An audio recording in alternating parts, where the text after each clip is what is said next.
కేటీఆర్ గారు కల్వకుంట్ల కుటుంబం 10 ఏళ్ళు తెలంగాణ రాష్ట్రాన్ని దోచుకొని యావత్ తెలంగాణ ప్రజల సంపదను వాళ్ళ కుటుంబం అనుభవించుకుంటూ మిగులు బడ్జెట్లున్న రాష్ట్రాన్ని 8,25,000 కోట్ల అప్పు చేసి ఇప్పుడు ఆయనే తెలంగాణ ప్రజల ముందుకు బాకీ కార్డు అనుకుంటా రిలీజ్ చేసిండట. బిడ్డ నువ్వు బాకీ కార్డు కాదు, కల్వకుంట్ల అవినీతి కార్డు తెలంగాణ ప్రజలకు మేము పంచుతాం కార్డులను.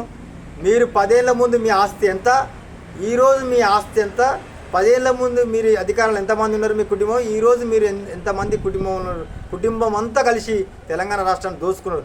ఆ సంపద ఇవాళ ఉన్నట్టయితే నిజంగా తెలంగాణ అక్క చెల్లెళ్లకు ఇవాళ 2,500 ఇచ్చే పరిస్థితి ఉండు, అనేక లక్ష తులం బంగారం ఇచ్చే పరిస్థితి ఉండు.